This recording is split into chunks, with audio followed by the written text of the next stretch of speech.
do you consider yourself different than Le Corbusier after you just given this presentation? Oh, well, absolutely. I mean, I'm not against the city at all. Corbusier hated the city, was distrustful of the street, and wanted to remove its primary purpose from life. So I don't see any connection between myself and Corb. I'm bringing this up because the way you talk about form and classical order and ordering the city really reminds me also of the ideal of modernism, although the aesthetics are really different, but it's a kind of ideal for a society and a kind. So that's why I was asking the question in that sense. So Well, you really I believe do in think we need form order. as an I think answer that human society requires some kind of ordering system, and if you can think of a better one than classicism for the situation that we face, then that would be interesting to see. Why don't you come up with an ordering system that works for you and offer it to the world and see what the world says?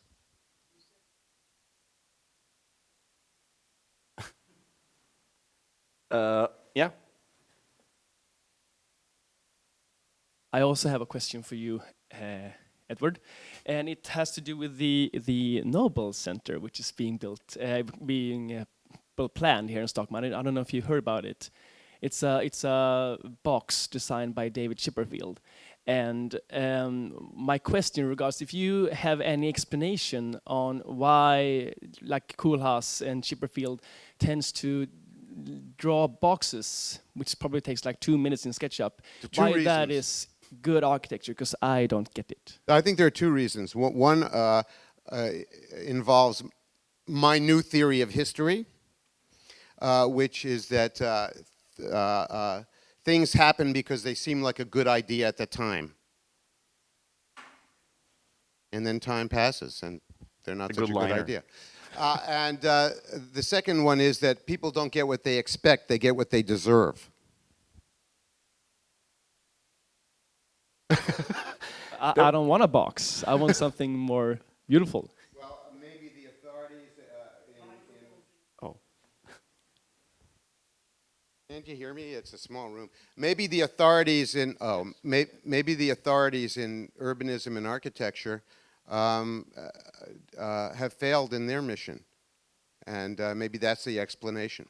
I dare say that there are an awful lot of people who are not going to be happy with a box, another box. You know, we've had enough boxes, so I'm sorry that you're getting it, and it's too bad that you didn't come out with the pitchforks and do something about it. A question? Oh. I think lumping all boxes together is a little unsubtle, and that Chipperfield actually is a pretty interesting architect who sometimes is contextual and sometimes is rather subtle and refined, and that the lumping of all things together, as my good friend does, is a kind of blindness to many things that have a lot of dimensions to them. So I wouldn't roundly dismiss David Chipperfield as a thoughtful architect and say that Rem Koolhaas and David Chipperfield are the same guy. I mean, come on, they're not. That's hardly true at all. And a kind of wistful, maudlin longing for a neoclassical world ain't going to get us anywhere. I think Stockholm is tragically damaged by a lot of modern architecture. But that doesn't mean all architects and all modern architects are idiots.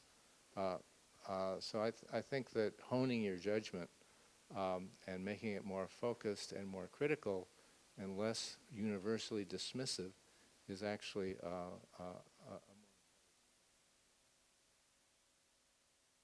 Thank you for the scolding. Yeah, we have three. I have a question about the social housing. In Sweden, this is actually also a growing problem, especially with new migration waves coming to this country. And for a very long time, Sweden was able to build away the homelessness, and now we don't have any systems for handling it. And do you think it's a good way to go back to how we solved it last time, or do you have any new inputs on this? Well, I have a thesis student I'm working with who I think has quite a brilliant idea. It's not only her idea, but it's an idea she shares with others. She's a Syrian from Dubai who's very interested and very troubled by the refugee issue. She's found what is a very normative condition in Europe, which is like Troy, New York, a semi-abandoned, beautiful German town, one of 100 or so around Frankfurt, that has had the life drained out of it. And she's one of the principal sources of her thesis is a German economist who says that Germany, to maintain its current level of industrial production, will require 500,000 new people a year till 2050. I think that's a very powerful fact. Something like 163 million displaced people in the world. Northern Europe, that is the treasure of urbanism, like a crazy and tragic of need and prospect.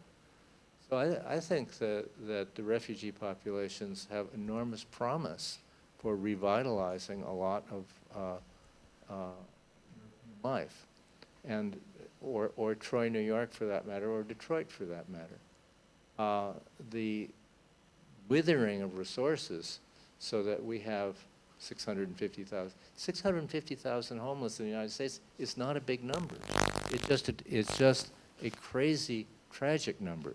6,500 homeless in San Francisco, 144,000 units built in Frankfurt in 1925 to 32.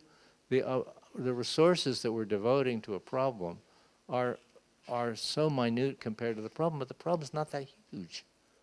The problems are at a scale that were dealt with gracefully and generously 90 years ago and 80 years ago, many places in the world, including here, including France, Habitation-Bar-Marché in Paris, 200,000 beautiful housing units, restored 90 years later, the proud homes for a lot of immigrants. Why can't we do that? I mean, I think that there is the revitalization of urban places by the resource of this displaced immigrant population is something that should be a major policy issue. I think that a lot of you just made are actually debatable. One is that there's any reasonable expectation that any industrial nation is going to be able to maintain its current levels of production or increase them. In fact, I would actually propose that their levels of production are going to go down, and there's probably no way to avoid that from happening, especially if we want to, live on a habitable planet. Another point I would make is that the future, which is really upon us, is going to create a lot more demographic disturbance in the world with people leaving one country or another. And I just want to make the point that you are not obliged to take in every unfortunate person from every unfortunate place in the world. That's not a universal obligation. That might rub you the wrong way, but I think that we're going to discover that there's another side to that political argument. It's not necessarily cruel, but it may also have a lot to do with the preservation of the cultures that we already have. And it's obviously going to be a set of issues that they're already being debated in European politics and American politics. And the third thing, one more thing, this problem of the homeless, which I maintain, as I said before, is a self-created problem largely in the USA. You know, a lot of these people need to be in an institution. You can build as many apartments as you want, but these are people who can't necessarily take care of themselves. They're psychotic people. They're people who have to be cared for. And they're not going to be getting any caring for by just stashing them in apartments. And I find that the unwillingness of the left to consider rebuilding the institutional framework for the care of these unfortunate people is shameful. Well, there's a certain amount of Marine Le Pen in that, and there's also a certain amount of good sense in what you just said. The institute, of course, there's desperate, helpless people who desperately need care, who are thrown onto the streets of the United States by the hundreds of thousands. I totally agree with that. But to say that Troy, New York, this emptied place, or I think the town is named Glossburg, outside of Frankfurt, one of hundreds of German and Northern European and Italian towns, the economic life of which has bled away.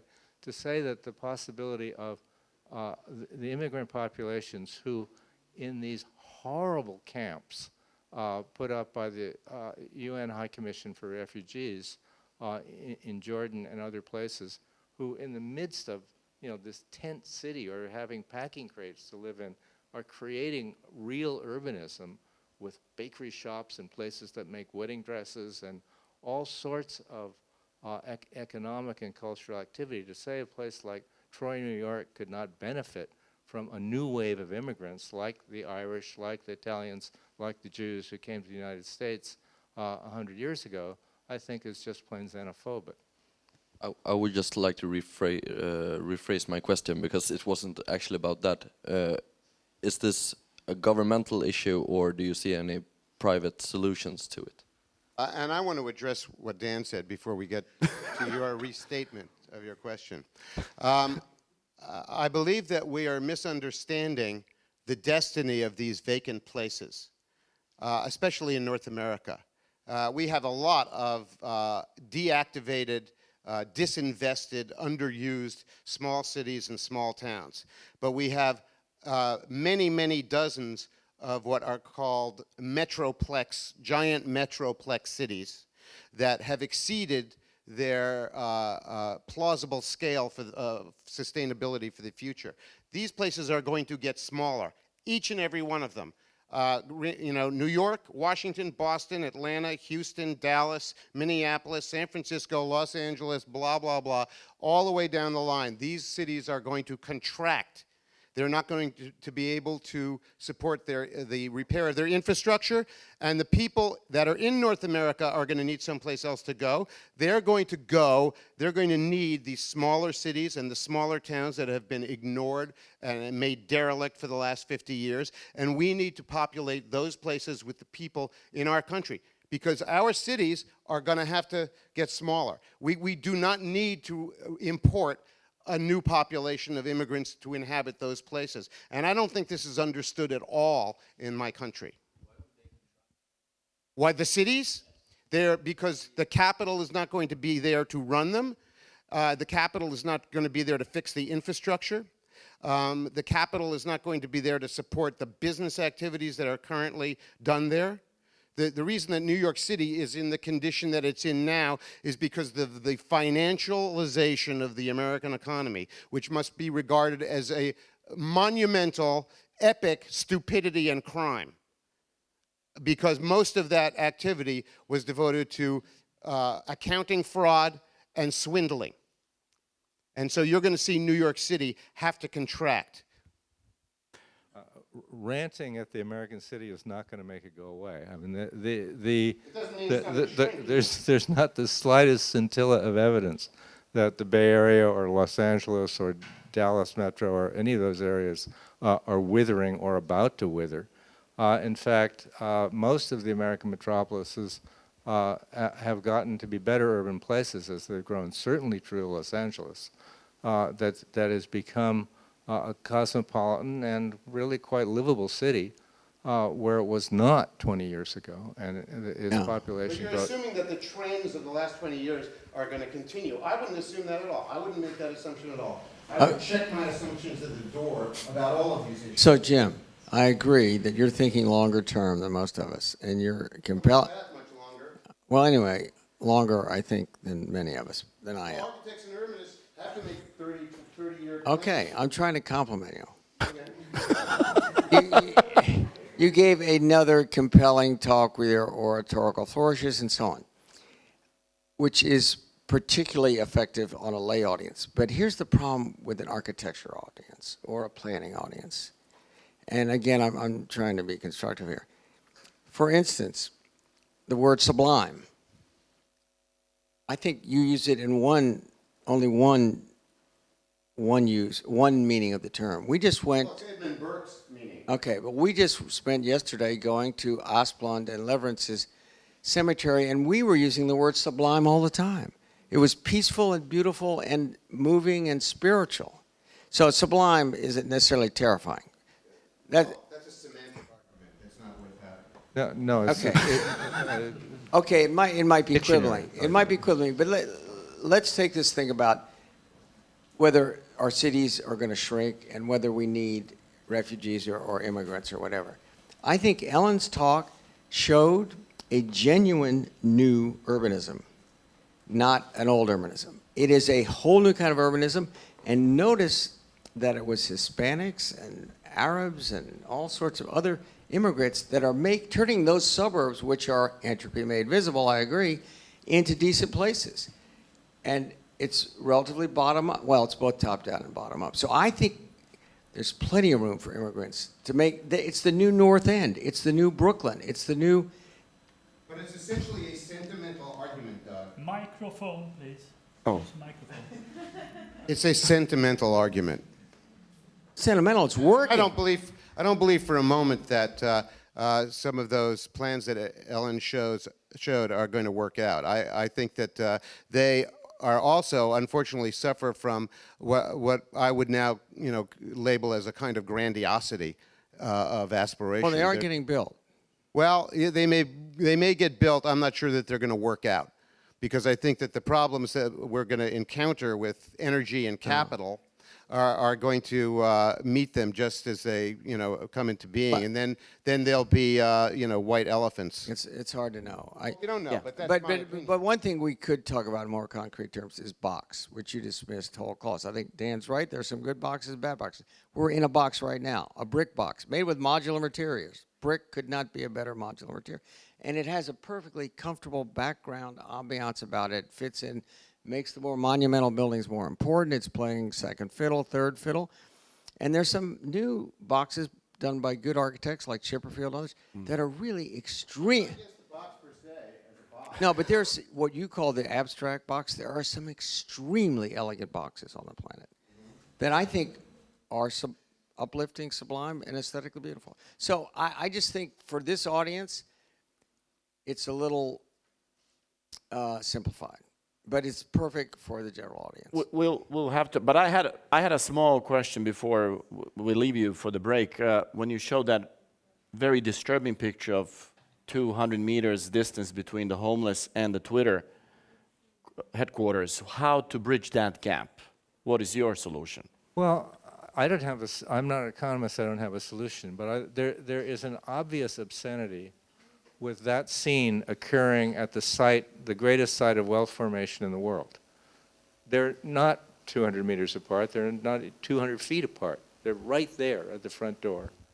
And the amount of capital that is being created and the amount of expenditure that it would take to take care of the problem is such a colossal mismatch. I mean, what is the mechanism? What's the tax mechanism of taxation and delivery of services? I don't know. That's a very interesting public policy question. But it is, as I tried to argue at CNU last week, there are these mismatches of, the young kids making $600,000 a year streaming into the door of Twitter, stepping over the bodies of these destitute homeless to get in the door. That's crazy. And there's a similar craziness in this Al-Satri refugee camp in Jordan, where the UN High Commission for Refugees does not allow 250,000 people to pave a street, dig a sewer, or plant a tree, because their agreement with Jordan is that this will be a temporary encampment. And within that temporary encampment, there's bakeries and restaurants and cleaners and seamstresses and all kinds of people generating the activity of a city.